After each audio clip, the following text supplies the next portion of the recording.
Bonsoir à tous, bienvenue, merci de nous choisir. Il était une fois Radio Dahomey, devenu plus tard Radio Cotonou, puis Radio Bénin à la faveur de la conférence des forces vives de la nation. Créée le 7 mars 1953, la radio de service public a traversé les âges. De la radio coloniale à la radio gouvernementale, aujourd'hui radio de service public, Radio Bénin a connu des mutations au point d'avoir une fréquence dédiée uniquement aux langues nationales. Radio Bénin à l'AFIA qui souffle elle aussi ses 3 ans d'existence. Alors la radio Bénin, radio nationale, est aujourd'hui confrontée aux enjeux des technologies de l'information et de la communication. Quels sont donc les défis actuels auxquels quelques acteurs ou les acteurs doivent répondre, les acteurs de la chaîne bien évidemment. Quelques éléments de réponse à la faveur de cet entretien avec le Manitou des ondes, j'ai bien l'appelé ainsi, qui a 2 références chronologiques, 1967 et 1975. Souley Isiaka, bonjour, très heureuse de vous avoir sur ce plateau. C'est moi qui suis honoré, merci. Alors, vous voudriez bien nous clarifier les étapes clés de votre parcours à la radio nationale. J'ai évoqué tantôt 1967 et 1975. 1967, c'est mon entrée par concours direct à Radio Dahomey, qui se situait dans ce qu'on appelle aujourd'hui l'ancienne maison de la radio. Et puis 1975, ça a été le départ un peu mouvementé de Radio Dahomey pour aller finir les études et après continuer une carrière radiophonique internationale. Pourquoi vous dites que votre départ était un peu mouvementé? Parce que lorsque vous regardez 1975, cela correspond à une période très mouvementée avec des contradictions internes au niveau des militaires qui dirigeaient le pays. Donc on a eu quelques morts et en même temps... C'était déjà la révolution. Oui, mais les gens en parlent sans faire attention aux différentes étapes de la révolution. Nous n'avons pas, on ne s'appelait pas la voie de la révolution d'abord, jusqu'en 1975. Il n'y avait pas le marxisme-léninisme. En 1972, ça a été ce qu'on pourrait appeler une révolution un peu intellectuelle, qui se voulait du socialisme scientifique et qui était en fait une forme de rupture, permettez le mot, et avec ce qui se passait avant.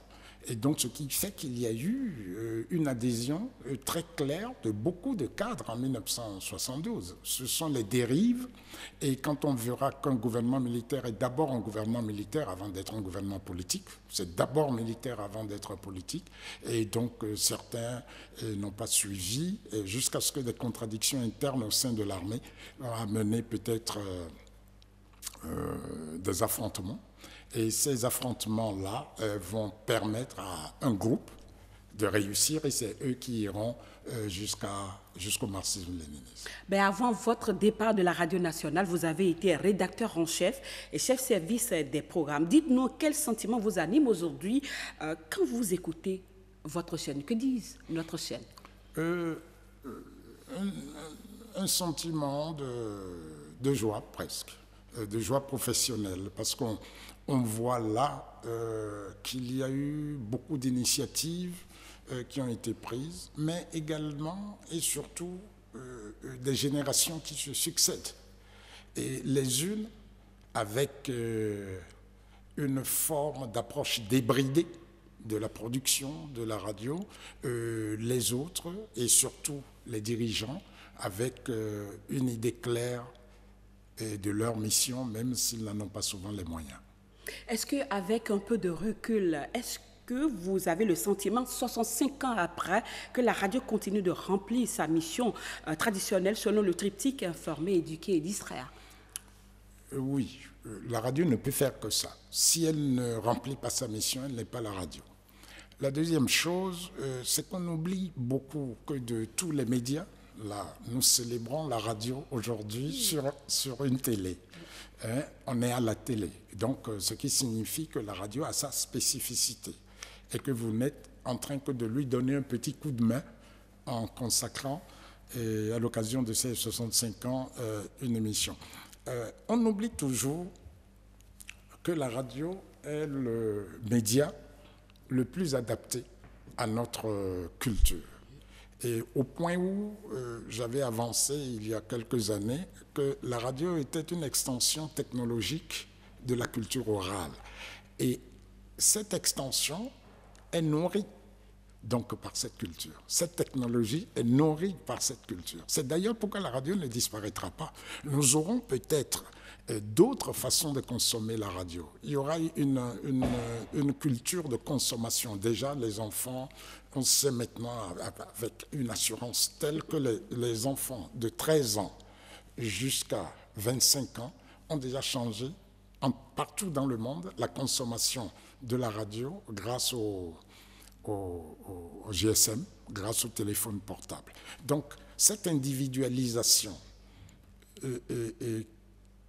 dépasse l'étape qu'on avait connue dans les années 54 ou 55, je parle de la radio, qui était l'avènement du transistor et qui avait permis de ne plus écouter la radio ensemble, mais de pouvoir la transporter d'un point à un autre. L'individualisation maintenant est encore plus assurée, et ce qui veut dire que nous avons, nous, producteurs, vous qui venez après nous, vous avez un défi, c'est le défi du contenu. Et le défi... Et justement, j'allais vous dire, tel que l'information est livrée hier et aujourd'hui, est-ce que vous pensez que la radio a encore toute sa place? D'abord, il y a une chose. La radio dépassera toujours tous les autres médias au niveau de l'information. Vous pensez que oui, d'abord, la radio... la rapidité, l'instantanéité, mais surtout le commentaire. Le commentaire, je vais parler des chroniques, je vais parler même des éditoriaux, je vais parler des points de vue, je vais parler de la liberté du journaliste ou du reporter à apporter toute la flamme de l'événement. Eh bien, la télé ne le sera jamais. Jamais. La télé est une particularité.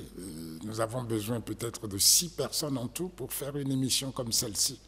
On aura maximum besoin de 2. Au maxi. Au maximum à la radio. Donc, ce qui veut dire qu'en termes de coût, c'est rapide, mais également en termes de manipulation du contenu, c'est-à-dire grâce à la langue. Tout ce qu'il nous faudra, c'est des professionnels de la production.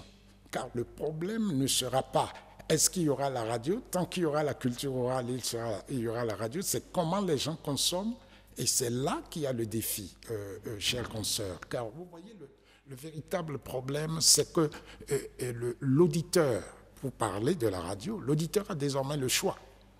Déjà, il a le choix aujourd'hui, grâce à la typologie très variée du médium radio.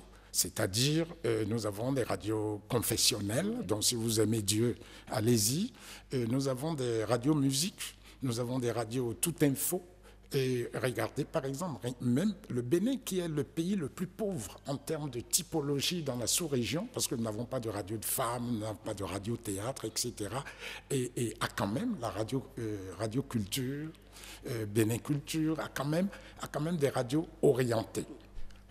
Mais demain, les radios ne seront plus généralistes. Les radios, d'ailleurs, la preuve, lorsque vous étiez en train, disons, de faire cette introduction, j'ai été très intéressé par votre idée que l'évolution de la radio l'a amené jusqu'à Radio Alafia, et qui est maintenant uniquement consacrée aux langues. Aux langues nationales. Demain, ce ne serait plus une seule radio qui aura toutes les langues. Il y aura une chaîne qui aura le fon, l'autre qui aura le dindi, l'autre qui aura le yoruba, etc. Parce que on pourra dédier exactement comme aujourd'hui, vous avez des canaux de télévision, il y aura des canaux thématiques. C'est pour dire que l'avenir de la radio, c'est sans inquiétude, même face aux multimédias que sont les réseaux sociaux et le web. Sans inquiétude. Quand on regarde comment la population Vous êtes optimiste? Non, je le suis toujours. Je suis toujours du côté de l'optimisme, et l'optimisme aussi de mon côté.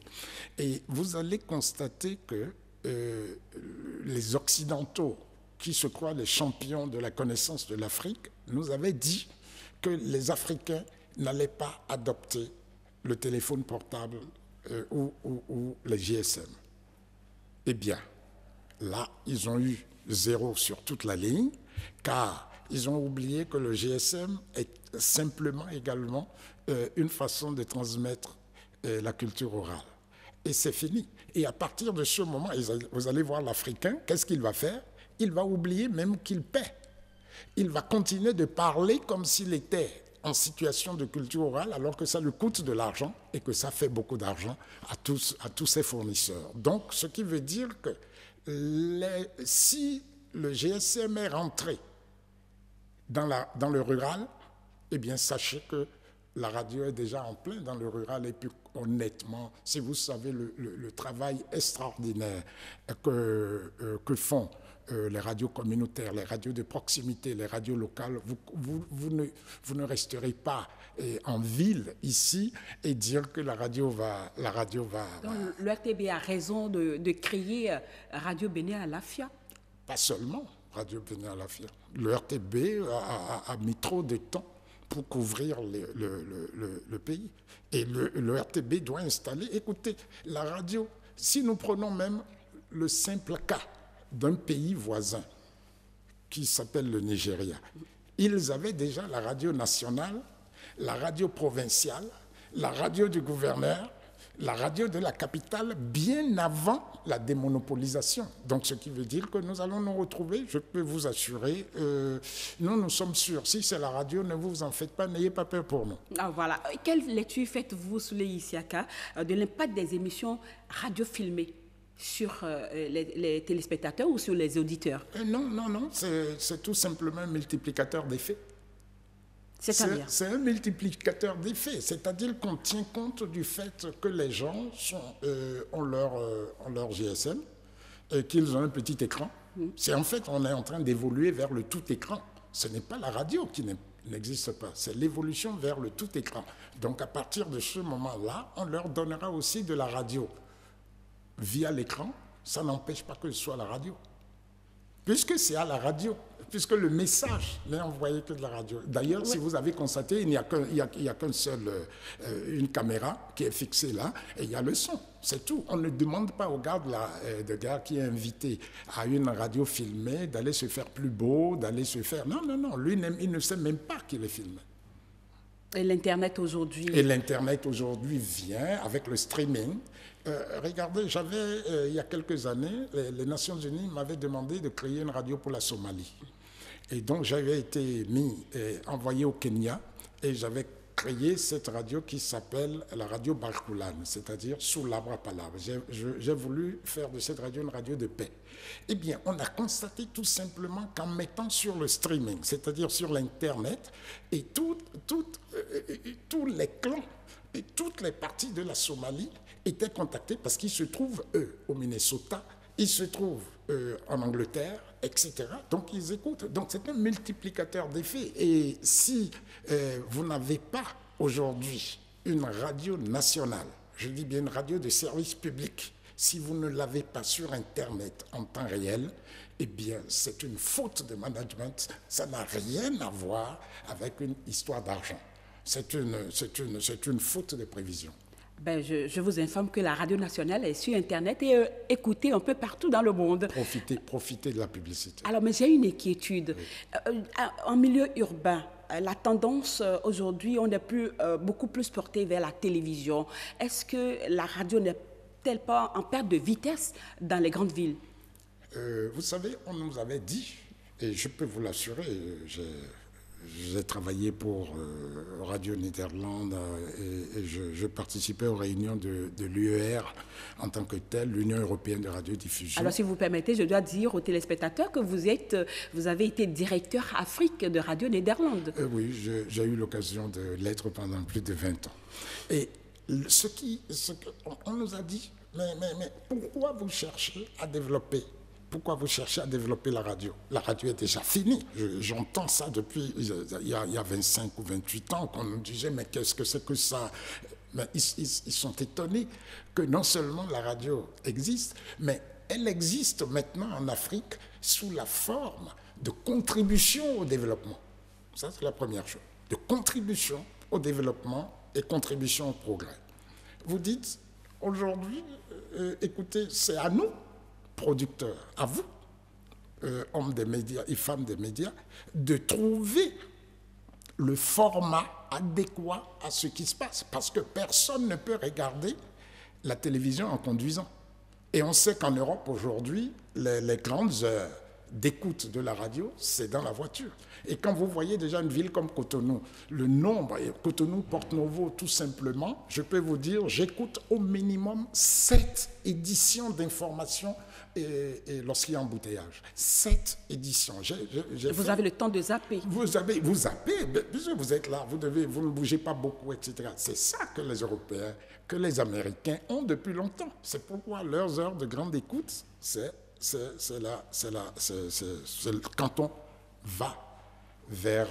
quand on va vers son lieu de travail ou quand on y revient. Maintenant, on oublie également que vous ne pouvez pas être en train de faire la cuisine et regarder la télé. Et votre sauce va brûler. Alors, donc, tout à fait. c'est la fonction de la radio qui change. Et donc, nous devons maintenant leur donner des émissions, des formats qui correspondent à leurs besoins. Et n'oubliez pas que l'auditeur aujourd'hui, ce n'est pas, vous avez dit, il y a 65 ans, moi, il y a 50 ans que je suis dans la radio, mais nous étions en situation de monopole inimaginable. Vous deviez, c'est nous qui avions introduit la musique, nous faisions ce que nous devions faire, tout ça, mais à la vérité, aujourd'hui, l'auditeur est libre. Il est libre non seulement d'écouter ce qu'il veut, mais qui il veut. Et donc, à partir de ce moment-là, c'est à nous de l'attirer par le format et par le contenu. Mais justement, l'auditeur aujourd'hui a la possibilité d'écouter quelle radio, la radio qu'il veut et choix. Qui il veut. Oui. Qu'est-ce que la radio nationale doit faire aujourd'hui pour mériter cette confiance des auditeurs? La professionnalisation à outrance. Je vous rappelle qu'aujourd'hui, nous avons plus de 80 radios au Bénin. C'est pas encore installées au Bénin. C'est pas assez. Pour 10 millions d'habitants. Non, c'est pas assez. Et regardez, si vous regardez, je devais convaincre, je ne cite pas le pays parce que vous allez être étonné, vous croyez que c'est un pays très développé en Afrique. Mais allez-y. Non. Et le président de ce pays-là m'a appelé parce que le pays était en retard pour la mise en place de la démonopolisation, c'est-à-dire des radios non gouvernementales. Et le président me dit, mais on me dit que je ne pourrai plus contrôler le pays, que tout ça là, monsieur. Combien de radios on peut mettre? On peut commencer avec. Je lui dis, monsieur le président, 50. Il dit, mais monsieur Soulé, c'est grave, 50. Je lui dis, mais est-ce que vous avez des arbres à palabres dans votre pays? Chaque village a son arbre à palabres. Est-ce que ça les dérange? Est-ce que ça dérange honnêtement que 20 villages qui ne sont pas loin les uns des autres aient chacun l'arbre à palabres d'où on règle les problèmes du village? Retour à l'ancienne. À partir de ce moment, radio de proximité, radio locale, qui ne s'occupe que communautaire, oui, mais de proximité d'abord, de proximité. Et personne n'écoute les radios de Cotonou disons même à Logozoré. Donc ça signifie que si Cotonou ne s'occupe pas des trucs de Cotonou, ce n'est pas le gars de Logozoré qui va l'écouter. Donc pratiquement, il faut dans les grandes localités, il faut une radio. C'est une question de rayonnance et une question de contenu. Si chaque localité doit avoir sa radio, oui. Quelle sera la place de la radio nationale en ce moment-là? Bon, regardez, le citoyen béninois oui. que je suis et que vous êtes, via sa fiche d'impôt, une redevance radio-télé, oui. Taxe radio-télé. Ça signifie que le législateur a compris qu'il faut quand même une radio neutre. Qu'il faut, écoutez, la communauté, je ne sais pas, la communauté de Pobet ne veut pas que sa radio s'occupe de ce qui se passe à Sakété. Mais qu'on lui parle peut-être de Sakété de temps en temps, oui, parce qu'il y a un fil culturel, parce qu'on s'entend, mais on s'occupe de Pobet. Donc, ça signifie que le législateur et même le citoyen a payé pour qu'il y ait une radio neutre, une radio qui ait une rayonnance totale. Je vais parler de la radio de service public, qui s'occupe et qui informe sur les grands défis et l'avancement et la progression de la gestion du pays. C'est ça la réalité. Ah oui, c'est une réalité, mais j'ai envie de vous demander de quoi a-t-on besoin aujourd'hui et concrètement pour un meilleur épanouissement des auditeurs de la radio nationale.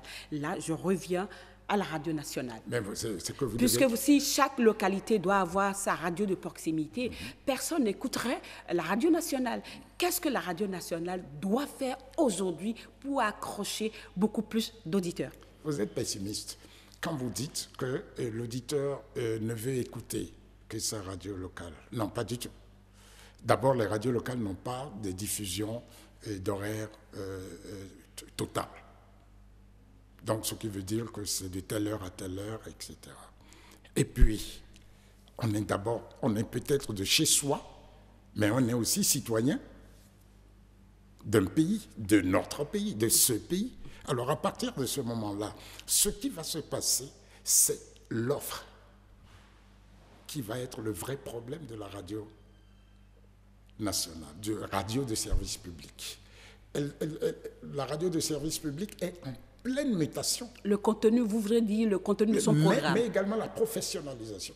La professionnalisation, je dis bien la professionnalisation presque à outrance. C'est-à-dire? C'est-à-dire la spécialisation aujourd'hui. C'est-à-dire, écoutez, vous avez une émission qui s'appelle l'entretien. Et vous êtes ce qu'on appelle un spécialiste du talk show. Eh bien, si vous le faites comme vous le faites, et si vous progressez, il n'y a pas de raison qu'un auditeur de Djougou n'aille pas sur son Internet et écouter votre émission en Vimeo ou bien en streaming. Donc le problème ne se pose pas en tant que « ah non, il ne faut pas être frileux ».